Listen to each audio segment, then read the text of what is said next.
जय माता दी। आज है नवरात्रि का तीसरा दिन। तो आज हम माता चंद्रघटा की कहानी सुनते हैं। ऋषि बोले, महिषासुर चिक्षुर सेनापति ने जब यह देखा कि सेना तो इस प्रकार मारी जा रही है, तब उसे बड़ा क्रोध उत्पन्न हो गया। वह स्वयं भी अंबिका के साथ युद्ध करने निकल पड़ा। युद्ध में जाकर उसने देवी परवाणों से इस प्रकार वर्षा की जैसे मेघ सुमेरु पर्वत की चोटी पर जाकर जलधारा बरसा रहा हो। तब देवी ने उसके बाण समूहों को खेत में ही काट दिया। फिर बाणों द्वारा उसके सारथी घोड़ों को मार डाला। फिर झटपट उसका धनुष और ऊंची लहराती ध्वजा काटकर गिरा दिए। जब उसका धनुष कट चुका, तब उसके बाणों से उसके अंग बींध डाले। जिसका सारथी एवं घोड़े मर चुके थे और धनुष कट चुका था, तब वह बिना रथ के पैदल तलवार ढाल लेकर देवी के रथ की ओर दौड़ा। तेज तलवार से सिंह पर जाते ही प्रहार कर दिया। फिर देवी जी के वाम भुजा पर जोर से प्रहार किया। हे राजन, ज्यों ही उसकी तलवार देवी की भुजा पर पड़ी, त्यों ही टूट गई। फिर असुर ने क्रोध से आंखें लाल करके शूल पकड़ लिया। भद्रकाली जी इस पर दैत्य ने शूल डाल दिया। वह शूल इस प्रकार चमकता जैसे कि आकाश में सूर्य मंडल गिर रहा हो। देवी जी ने अपनी ओर आते हुए शूल को देखकर उस पर अपना शूल चला दिया। उसने वह शूल सैकड़ों टुकड़े हो गया। साथ ही वह उस चिक्षुर महादैत्य के प्राण निकल गए। जब महिषासुर का बलवान सेनापति मारा गया, तब देवशत्रु चामर हाथी पर बैठकर आ गया और आते ही उसने अंबिका देवी पर शक्ति का प्रहार किया। श्री देवी जी ने हुंकार द्वारा ही तेजहीन कर दिया और उसे जमीन पर गिरा दिया। अपनी शक्ति को गिरा हुआ देखकर चामर को बड़ा क्रोध आ गया। उसने पुनः शूल का प्रहार कर दिया। शूल को भी देवी ने बाणों द्वारा उछाल डाला। तब सिंह उछलकर हाथी के मस्तक पर चढ़ गया।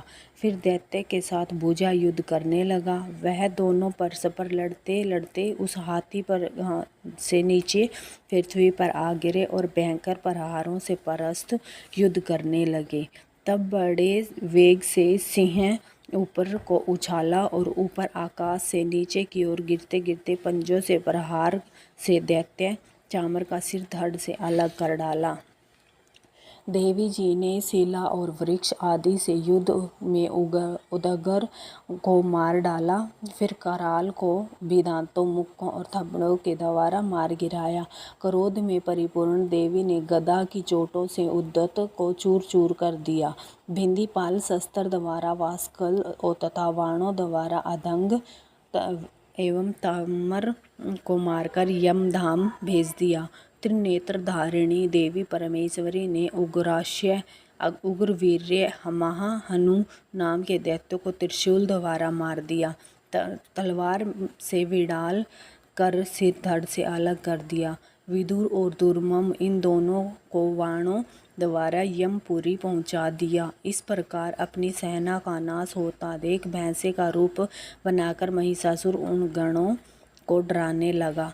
कुछ एक गणों पर अपने थुथुनों से प्रहार किया, दूसरे को सींगों से फाड़ा, कुछ एक को वेग द्वारा, दूसरों को सिंहनाद द्वारा और घूमने से अन्य को संवास वायु द्वारा पृथ्वी पर गिराया। इस प्रकार गण सेना को गिराकर वह महिष सिंह की ओर झपटा। ज्यों ही सिंह को मारने लगा, तब माँ जगदम्बे को बड़ा क्रोध उत्पन्न हुआ। इधर महापराक्रमी महिषासुर भी क्रोध से पृथ्वी तल की ओर अपने खुरों से खोदने लगा।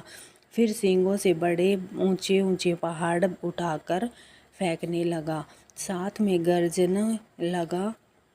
वेग के साथ घूमने पर पृथ्वी क्षुब्ध होकर फटने लगी। उसने पूंछ से समुद्र पर प्रहार किया, जिसने क्षुब्ध होकर समुद्र पृथ्वी के चारों ओर से डूबने लगा। चलायमान होते हुए सिंह के द्वारा छिन्न भिन्न हुए बादल के टुकड़े हो गए।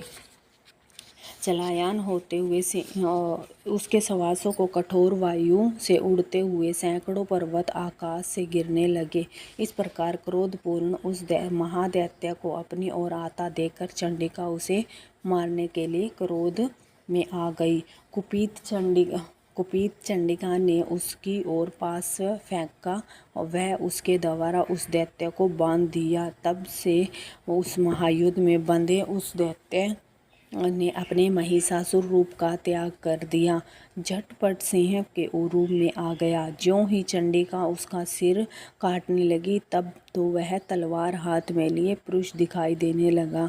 तब शीघ्रता से तलवार ढाल वाले इस पुरुष को अपने बाणों से देवी ने बींध डाला।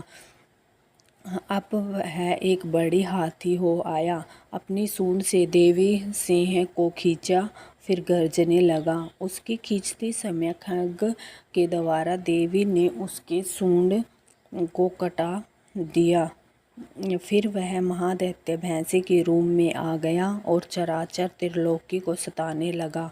तो जगत माता चंडिका क्रोध में आकर फिर उत्तम मधुपान करने लगी और लाल लाल नेत्र करके हंसने लगी। वह दैत्य भी बल पराक्रम के मद में उन्मत्त होकर गर्जने लगा और अपने सींगों से पहाड़ उठाकर देवी की ओर फेंकने लगा। देवी जी ने भी अपने बाणों के समूह से उसके फेंके हुए पर्वतों को चूर चूर कर दिया।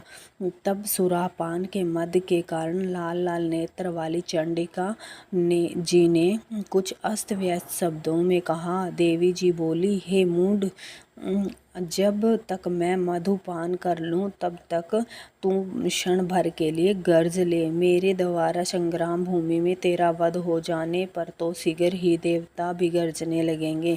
ऋषि बोले। इस प्रकार कहकर देवी जी उछलकर उस महादैत्य पर चढ़ गई और पांव से दबाकर दैत्य के कंठ पर त्रिशूल से वार कर दिया।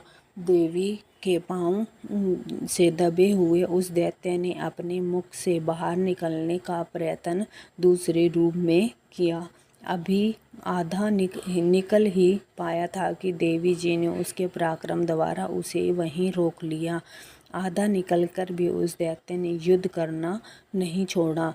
तब देवी जी ने अपने तेज तलवार से उसका सिर काटकर नीचे गिरा दिया। दैत्य सेना हाहाकार करने लगी। तब उस सारी सेना का भी देवी जी ने नाश कर दिया। सभी देवता अत्यंत प्रसन्न हुए। दिव्य महर्षियों के साथ सभी देवताओं ने स्तुति की। गंधर्व राज गायन करने लगे, अप्सराएं नाचने लगी। जय माँ चंडिका, जय माँ चंद्रघटा देवी, जय माता दी।